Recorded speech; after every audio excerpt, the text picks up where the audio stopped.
नमस्कारम दोस्तों। मृत्यु के बारे में तमाम तरीके की थ्योरीज हमारे देश में मौजूद हैं। हम तो अपने गली मोहल्लों में ही सुन सकते हैं कि प्रत्येक व्यक्ति की जो मृत्यु है ना वो निश्चित होती है। उसकी मृत्यु का समय निश्चित होता है, स्थान निश्चित होता है।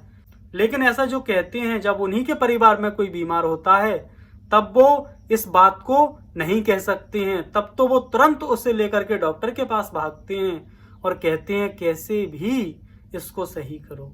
तो ये बातें कहाँ तक सच हैं, इनका हमारे जीवन में क्या महत्व है, इसको हम समझते हैं। तो दोस्तों, कर्मों की थ्योरी पर हम पहले बात कर चुके हैं। तो दोस्तों, इसमें परम सत्य जो है वो ये है कि जो इस धरती पर पैदा हुआ है उसे तो मरना ही है, क्योंकि इस धरती का एक नाम मृत्यु लोक भी है।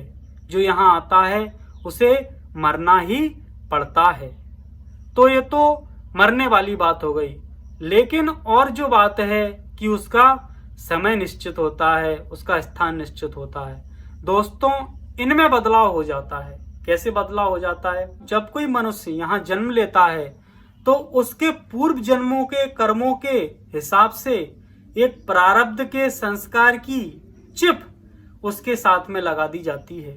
जैसे कोई सीडी प्लेयर होता है, उसमें जो सीडी लगाई जाती है तो उस सीडी में जो कुछ भी डेटा डला हुआ है वो कितने घंटे चलेगा उसकी एक टाइमिंग होती है।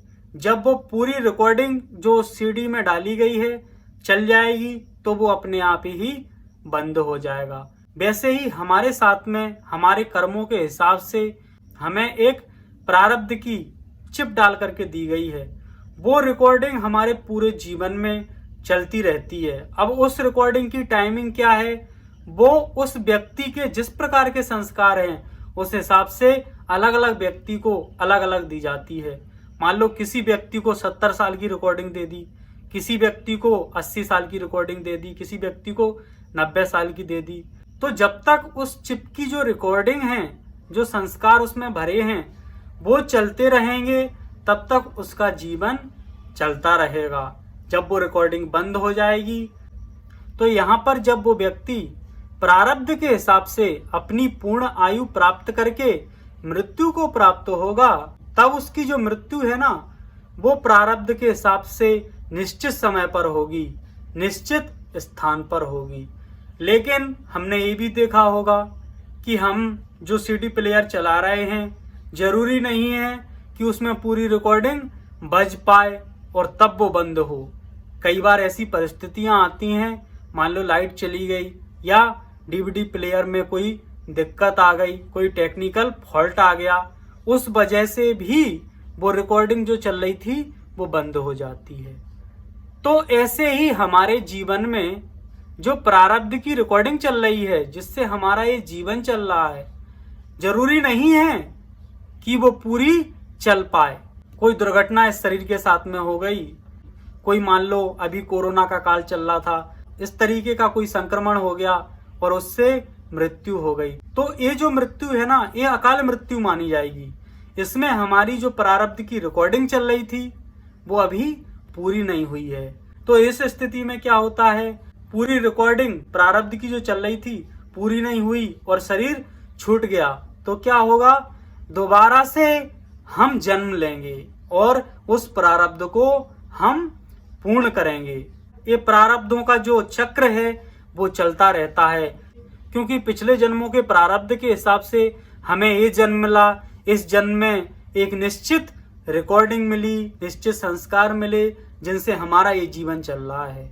लेकिन इस जन्म में भी तो हम कुछ प्रारब्ध के संस्कार बना रहे हैं, वो फिर से इकट्ठे होंगे और फिर से वो अगले जन्म के लिए ट्रांसफर हो जाएंगे। इस तरीके से मनुष्य जन्म मरण के चक्र में घूमता रहता है। और जब तक जो व्यक्ति अपने प्रारब्ध के संस्कारों को पूरी तरह से खत्म नहीं कर लेता है, तब तक वो व्यक्ति इस जन्म मरण के चक्र से छुटकारा नहीं प्राप्त कर पाता है।